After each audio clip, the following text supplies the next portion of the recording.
Tim, thank you very much for being with us today. My pleasure. Yeah. My first question is, how can you relate, if you do, with this kind of character in Sundown? Well, that's a big ask, really. I think the way that we dealt with it, the way that I dealt with it, and and Michel and so on, was you deal with it in the moment. So what is the moment that you're creating at the second? I'm not talking about the overall arc of the piece or the arc of the character. Where are we right now? Well, right now we're just sitting in a deck chair having a beer. Mm-hmm. The consequences of that action or that inaction is you pass that over to the director in a sense. Now, what does he take from that? What does he take from that? What is he giving to the audience? Using that inaction, if you like. Mm. And so, it's on the one hand, the overall character. Do I relate to him? Well, I played him. I don't know if that's a cop out or not. It probably is. but do I suppose, do I like him? I like aspects of him. Would I behave that way? I hope I wouldn't. I hope that I wouldn't under such circumstances. But to play him was an incredible challenge and fascinating to me, yeah.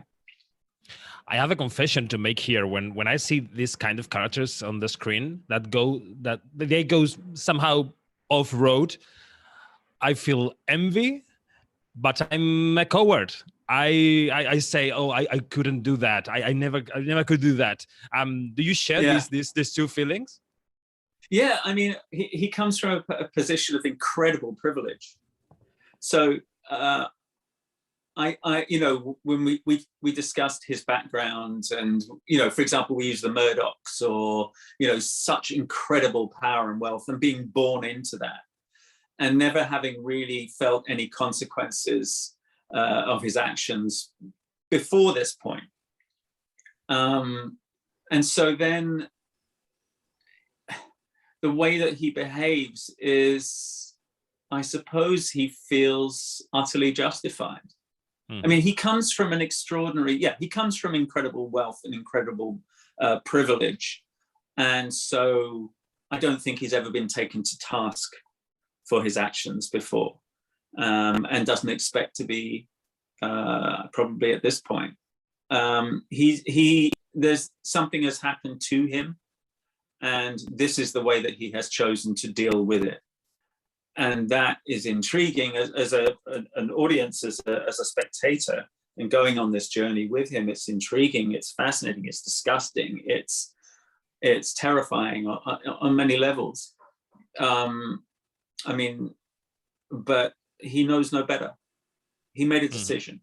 He made a decision, and then he drifts.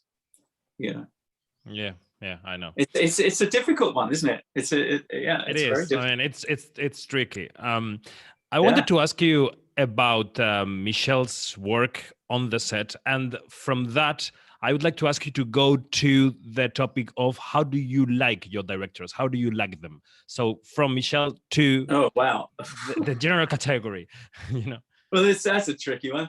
Well, Michel's unique. He's I think there are various directors that I've worked with in my sort of jobbing life that really were kind of game changers, and also ones I haven't worked with. They would be that. But the ones, just sticking to what you said, the ones that I have worked with. When I work with Michel, we start with a kernel of an idea. He came to me with the idea of somebody drifting. Now, and for a specific reason, he came to me with just an idea, and then we throw that idea around, we play, we come up with a scenario, come up with a story. He already has a sense of what a story might be, but he's completely willing to throw it out and as we move forward, and we improvise even in the initial discussions. And then after that, he quickly goes away and writes what we consider a first draft, and then we pick it apart and tear it up and play around with it. And then gradually he comes to point where he thinks, okay, this is a shooting script. This is at least the beginnings. And then he casts, and then we're on set, and then it continues to evolve. It's always a movable feast. It's always fascinating, and also he's never shy. If he sees something that happens, as you can imagine, a lot happened on that beach. He'll go down that road immediately. Okay, that's fantastic. Okay, and then everything changes, and off we go on the journey.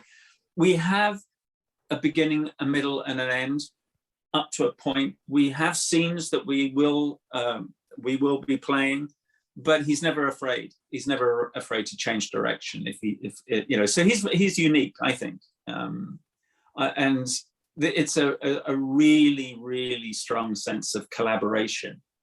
Really strong. Do you like that kind of collaboration with the director? Because some actors, they say they prefer to be strictly directed. You know what I mean?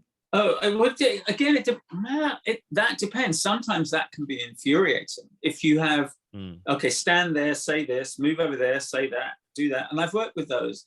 And that can be really frustrating at times. But you walk away and you go, okay, that's a really good piece. So the one thing works, the other thing works, and then neither of them work sometimes. I don't know. But I don't know if I have a preference. I do like that wildness. I do like that free-for-all. I like this sense of anarchy. I do. And sometimes it works and sometimes it really doesn't. But I do like that. I do like that sense of danger that some directors bring, without it being egotistical or without it being look at me, look at me, look at me. Okay. I really like with Michel's stuff. He does dance on the edge. They are peculiar little films. I shouldn't say little because they are films, but they are. They have an intimacy and a danger at the same time, which I think is intriguing. I love the way that he works. We're at the beginnings of we're thinking about what the next one might be. Mm-hmm. I think as long as he'll have me, I think I'll be working with Michel. Okay. And as an actor, Tim, I'm curious about which part of the process of acting makes you really tick. Is it the preparations? Is it the documentation? Is it the actual shooting? What's really the force that moves you into the next and the next and the next project? Wow. I mean, I try and stay in I don't have any plan. It's a complete mess, my career, whatever you call it. And I like it that way. So maybe that is a plan in some anarchic way. I mean, I don't have, I never know what's around the corner, and I like it that way. And sometimes it's terrible. I've done some terrible stuff, but really enjoyed it too. And then sometimes I've done some very good stuff. So, whatever. So I don't have a plan. I don't really know. I guess I don't analyze too much. Maybe I should. I don't know. But I don't think I analyze it too much. What can I say? I don't know what makes me tick as an actor. Fear of unemployment. Yeah. Which is very a good one. Very, very English, I think. But yeah, fear of unemployment. That's maybe yes, because I was thinking about what you said about the mess that is your process of choosing characters, and I was thinking about how does this mess connects to saying yes to Marvel again? I mean, it's like that is like the proper order. But that was easy because I just thought it was hilarious. Because originally I just did that film for my kids when they were little, the first one. Oh, okay. I did it for my babies, because I thought it would make them laugh. Daddy's a monster. And then they came back and said, would you mind sort of bringing that character back and I thought, oh, that's a nice idea. And I mean, I haven't seen what they've done with it, but we had a lot of fun making it, So again, actually that if you look at something like She-Hulk, and then you look at something like Sundown, couldn't be further away from each other.